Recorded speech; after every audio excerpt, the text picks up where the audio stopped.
E quando a vida tiver terminado aqui na terra, a última oração sido feita, as batalhas terminadas, a fumaça dissipada, as armas penduradas, todas as Bíblias fechadas, e subirmos à tua casa, naquele amanhecer eterno e brilhante, quando os eleitos se reunirem em seu lar, além do sol, como disse o poeta, Senhor, ao ver aquela mesa posta para a ceia com quilômetros de comprimento, olhando-nos uns aos outros de frente, veteranos com cicatrizes de batalhas, lágrimas de alegria caindo de nossos rostos, e o rei saindo em sua beleza e santidade, andando ao longo da mesa e com suas próprias mãos enxugando todas as lágrimas, dizendo: não chores mais, tudo tem terminado, entra no gozo do Senhor. As lutas do caminho serão como nada, Pai, quando chegarmos ao fim da jornada.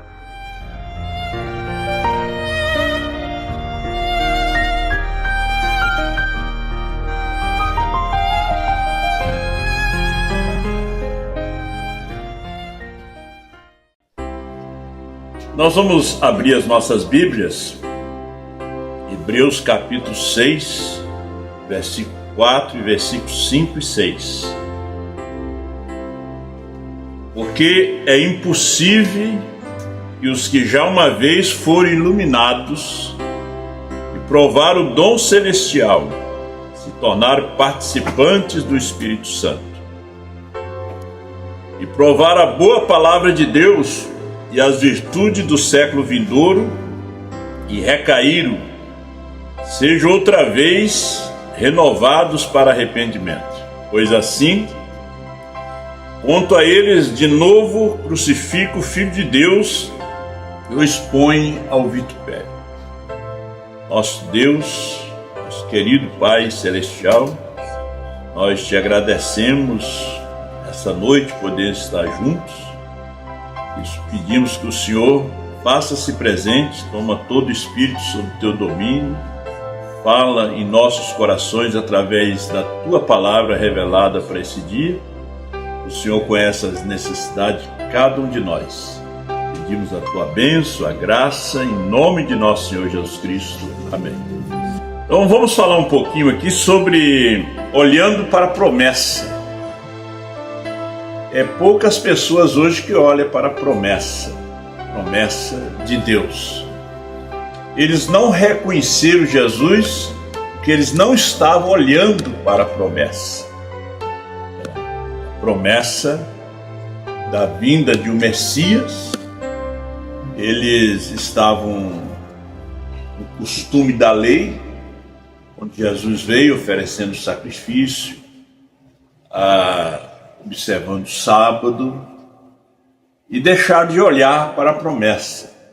Por isso Jesus disse: esse povo me honra com os lábios, mas o coração deles está longe de mim.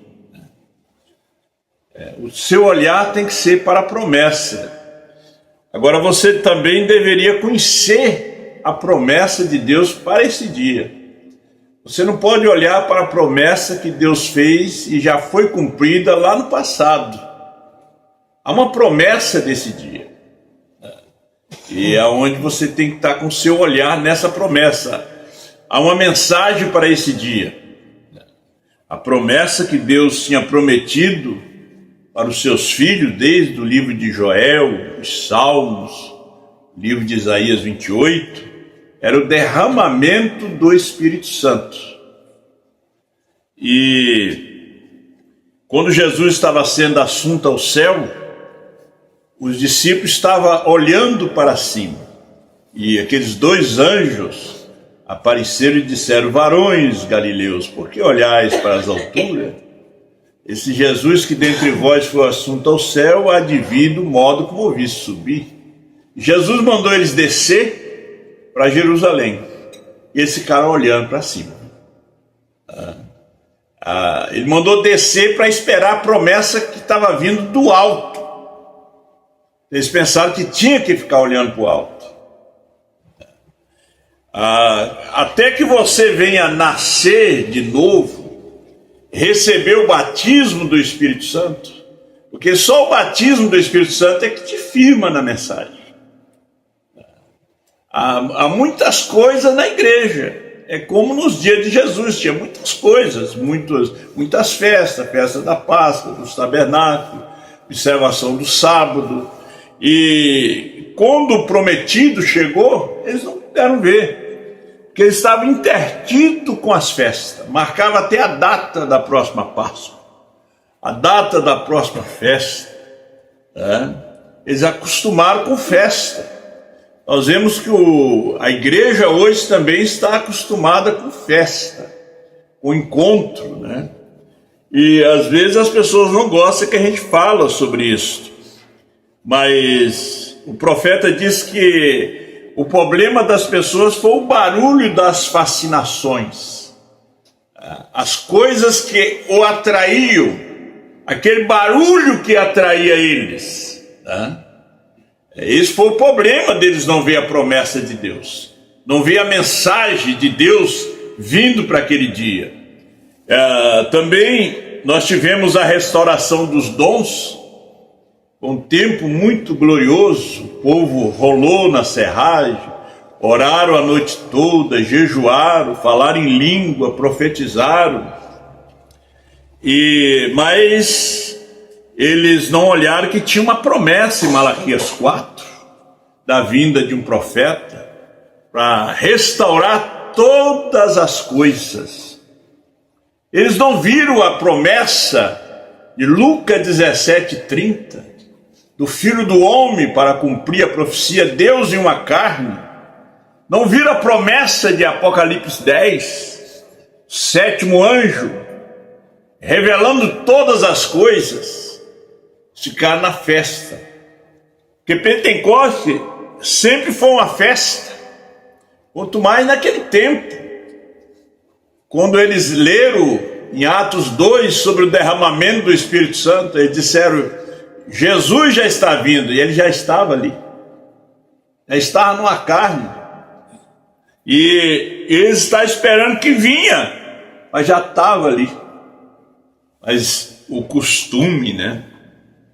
Aí Jesus, em São Mateus 15, ele disse, esse povo me honra com os lábios, mas o coração está longe de mim. O que importa é o coração. No livro de Ezequiel, no capítulo 9, capítulo 10, ele disse, eu tirarei o coração de pedra e te darei um coração novo, um espírito novo, para que você possa ouvir a minha palavra, obedecer a minha palavra. Então ele disse, o coração está longe de mim. O Espírito Santo pode vir na segunda esfera, no seu espírito, você se alegra, pula, salta e ainda está perdido. É o que faltou para o povo, porque essa escritura de Hebreus 6,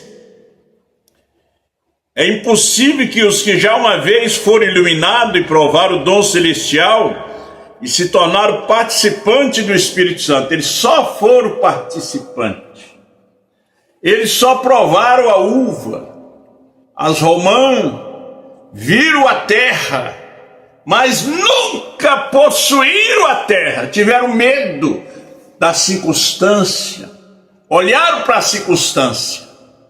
Ao passo que Josué olhou para a promessa, ele e Caleb. E eles olharam para a circunstância, os gigantes, os inimigos, os problemas, o que eles vão falar de nós? Eles não olharam para a promessa. Então eles foram apenas participantes, eles apenas provaram. O irmão Brando diz que aqui, o significado é que eles não receberam o batismo do Espírito Santo. Quando você vê a pessoa, quando ele não se firma, ele sai, abandona a mensagem, é porque ele nunca recebeu o batismo do Espírito Santo. Porque o Espírito Santo te sela por dentro. 1000 cairão ao teu lado e 10.000 à tua direita, e tu não serás atingido. Então o Espírito Santo não deixa você ver o erro, o Espírito Santo te ajuda a consertar o erro. O Espírito Santo te ajuda para que você seja uma bênção para o seu irmão, para a sua irmã. Você foi batizado, você foi selado, e você continua olhando para a promessa. Nós somos um povo que temos promessa. Não é a promessa da cura divina. É muito bom, cura o corpo. Você fica bom para trabalhar, você fica bom para cuidar da família, mas ainda você está perdido se a sua alma não foi selada com o Espírito Santo.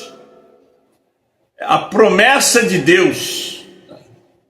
Você tem que olhar Abraão, você vê Hebreus 11, 12. Abraão estava olhando para a promessa, o filho que Deus tinha prometido.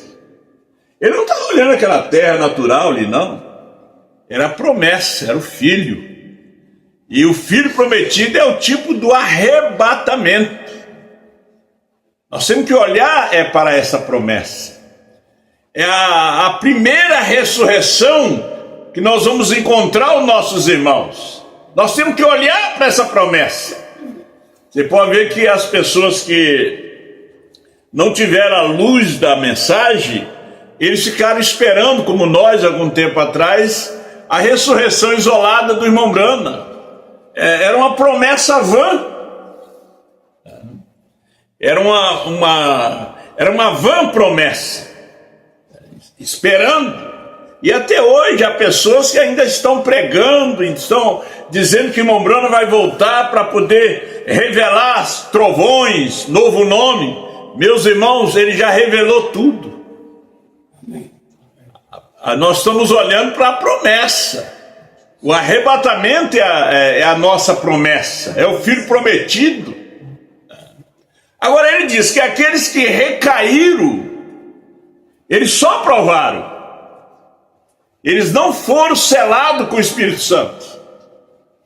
É impossível retornar. Ele diz que é impossível ser renovado novamente para arrependimento, porque eles crucificaram de novo o Filho de Deus. Eles rejeitaram, mesmo nos dias de Lutero. Quem rejeitou a mensagem de Lutero não conseguiu levantar de novo. Quem rejeitou a mensagem de John Wesley também não conseguiu levantar para o arrependimento.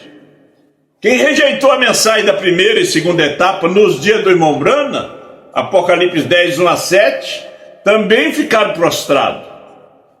Hoje a mensagem da esposa, quem rejeitou a mensagem da esposa, como dizia o saudoso pastor Osmar, eles não vão voltar. Eles não vão voltar ao arrependimento, porque é escritura. Eles rejeitaram a palavra do dia. Porque eles não estavam vendo a promessa. Irmão Branham disse que Deus ia levantar um homem depois que ele partisse. Alguém que ia comer o livrinho que seria João, que seria Apocalipse 10, 8 a 11, para profetizar outra vez. Não olharam para essa promessa. Recaíram. Por que recaíram? Porque eles apenas provaram do Espírito Santo. Eles apenas provaram dos cachos de uva. Eles não herdaram. A terra prometida é o batismo do Espírito Santo.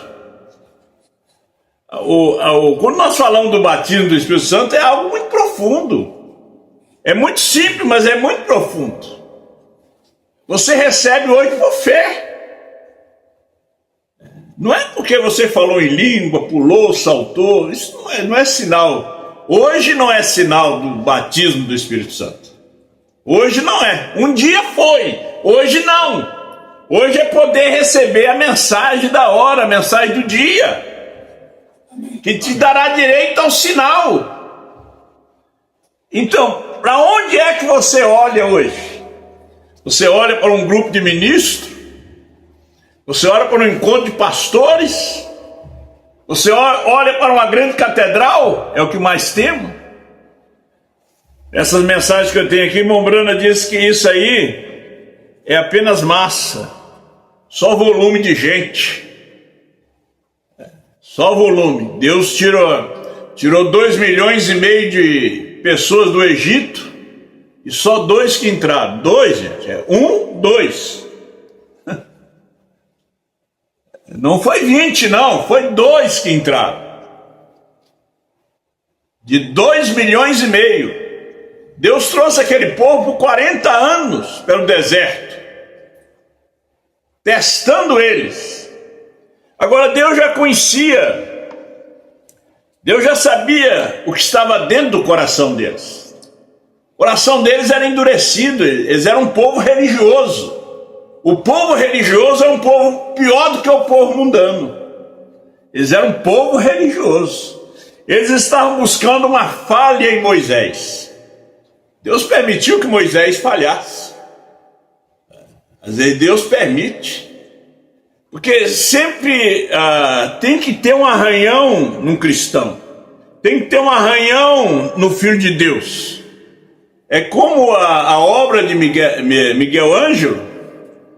Depois que ele esculpiu a imagem de Moisés ali na floresta, só faltou a imagem falar. Ele ficou tão entusiasmado porque aquilo que ele tinha dentro dele, ele expôs para fora. Aquele tronco de árvore ele fez.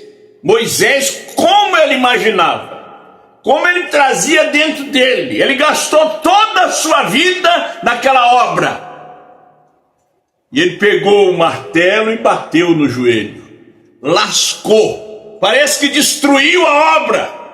Fala, Moisés. Ele gritou. Mombrana diz, ali que a obra ficou perfeita. A obra do Calvário ficou perfeita quando o centurião furou o lado de Jesus. Toda obra perfeita tem que ter o seu arranhão. Não é que o homem, isso aqui não tem mão de homem nisto. A sua vida, a estatura de um varão perfeito, de uma mulher perfeita, não tem mão de homem nisto. Nem pastor, nem apóstolo, nada. É Deus, o autor da criação. Nós julgamos pela aparência, julgamos por fora. Deus conhece nós é por dentro. Então, aonde você está olhando? Você vê que os adventistas têm um olhar para o sábado, para as profecias de Ellen White, e um monte de coisa que eles têm, os adventistas, os assembleanos. Olha para o grande ministério que tem. Deus não trabalha em coisa grande. Mas eles não gostam de ouvir isso aí que falou o apóstolo Paulo. Deus não trabalha com coisa grande. Quando vem o irmão Brana pregando os 7 selos, ele prega a primeira mensagem: Deus escondido e revelado em simplicidade. Jesus nasce numa manjedoura, os grandes não souberam. Se nascesse no palácio, todo mundo ia saber. Mas só ia gente grande para ver o menino, né? Ali só foi pastores. E hoje é profetas e pastores para saber dessa grande obra que o mundo ignora. Você ignora. Porque você olha para outra coisa. Deus disse para Moisés, quando o povo murmurou, vendo o faraó vindo atrás, o mar na frente, o povo disse, estamos perdidos. O irmão Brana disse, Deus gosta de nos colocar em problema. Você olha para trás, está Satanás, na frente está seus problemas, e você diz, agora não tem saída. Deus quer manifestar o seu poder. É hora da gente dobrar o joelho e agradecer a Deus pelo livramento. Diga o povo que marcha. Moisés, diga para esse povo que marcha. Diga para essa mulher que marche, que esse filho que marche, que esse marido que marche. Ele vai suprir a necessidade. Você pensa que não vai ter pão para amanhã, mas tem hoje. Ele é o Deus ontem, hoje e eternamente. Você pensa que ficou desempregado? Não, Deus fechou essa porta, que tem outra melhor para você que Ele vai abrir. É só marchar, é só olhar para a promessa. Jesus Cristo é o mesmo ontem, hoje e será eternamente. Eternamente. Então aquele povo provaram. Isso aí nos leva a pensar.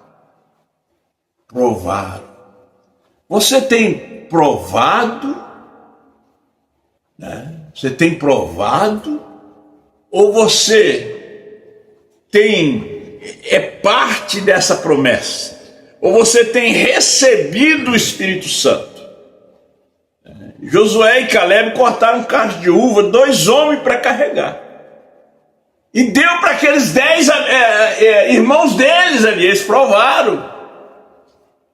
Mas quem tinha o cacho de uva era Josué e Caleb. O povo tem provado do novo nome. Tem provado dos 7 trovões, provado. Do 7º selo, da mensagem de um só homem, eles têm provado. Mas eles não têm o 7º selo. Eles não têm 7 trovões. Eles não têm a mensagem de uma só pessoa. Eles só provaram. Quando você aperta o play certo de João, é que você tem. Você tem. Você não provou, você tem. Amém. Você tem a promessa de Deus. Eles recaíram porque provaram. Irmãos, não seja você aquele que prova só. Aquele que prova e depois fica só na fronteira.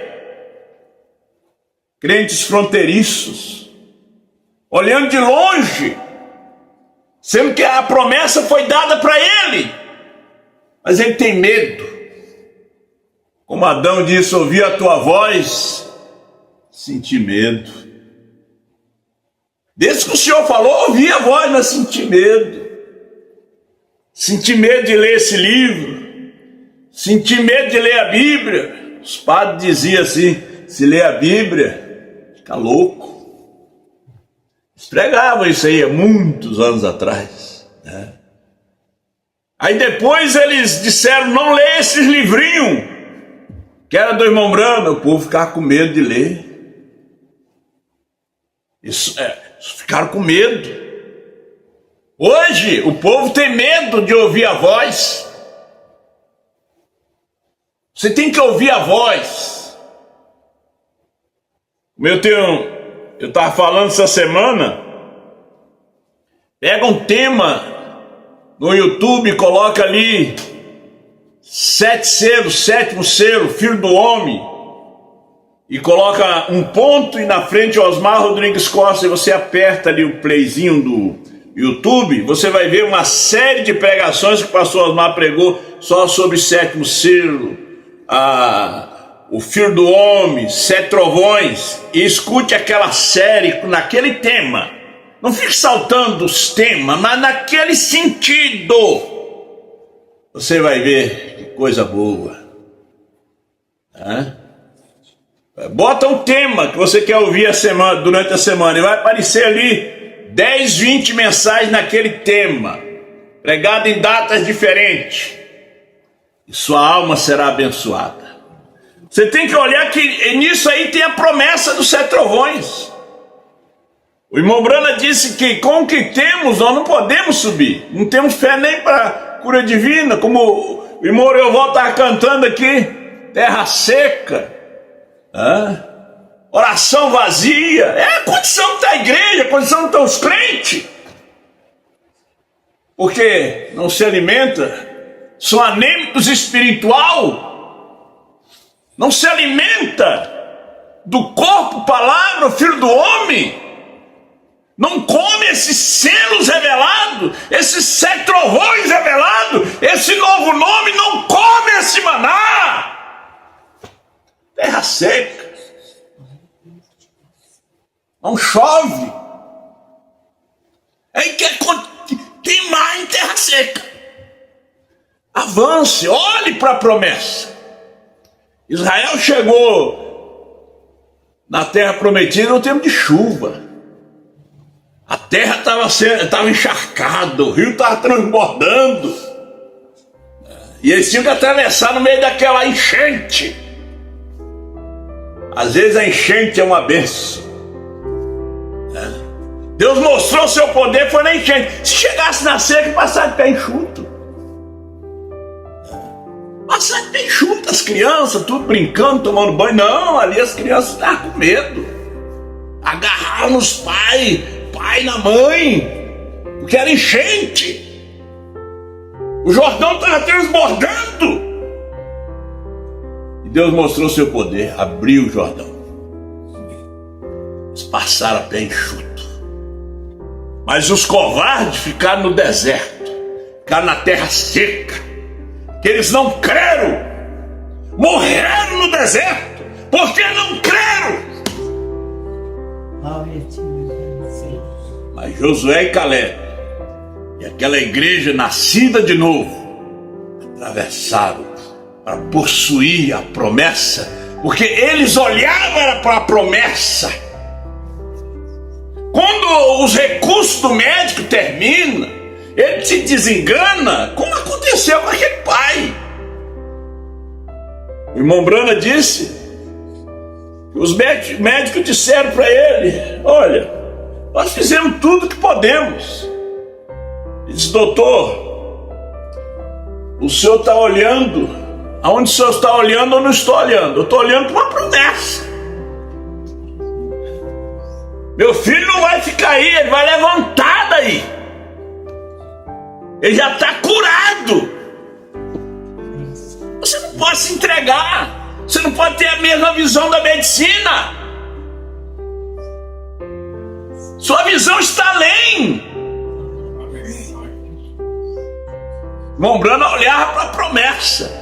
Quando os doutores procuraram na imamê do tumor, não estava mais. Era promessa. E onde está o nosso olhar? Para a falha do irmão? Para a falha da irmã? Para a falha do pastor, do diácono? Onde é que estão os nossos olhos? Hein? Aí teve um irmão que disse: pastor, eu vou sair porque o senhor não prega mais. O senhor não está pregando mais que o senhor pregava. Você não está dentro da mensagem. Onde é que está o olho desse irmão? Na falha. Ele não estava olhando para a promessa. Nós somos um povo que tem promessa. Nós sabemos para onde nós estamos indo, porque nós sabemos de onde viemos. O que nós estamos fazendo aqui, para onde nós vamos. Porque seremos os mais infelizes, diz o apóstolo São Paulo em 1 Coríntios 15. Se a nossa esperança em Cristo se limita apenas a essa vida, somos os mais infelizes de todos os homens. Como é que nós vamos voltar para casa com essa chuva, com esse frio? Nós não olhamos para a chuva. Nós não olhamos para o frio, nós olhamos para a promessa. Glória a Deus. Vai faltar gasolina? Olha para a promessa, meu irmão. Olha para a promessa, minha irmã. Aleluia. Pai celestial, Deus Todo-Poderoso, Criador dos céus e da terra, ajuda-nos de graça, que a cada dia possamos usar esse colírio, o Espírito Santo, para que os nossos olhos fiquem firmados, fixos nessa promessa divina, Pai. Te agradeço por essa hora, pelos teus filhos aqui, pela tua palavra, no nome de nosso Senhor Jesus Cristo. Amém.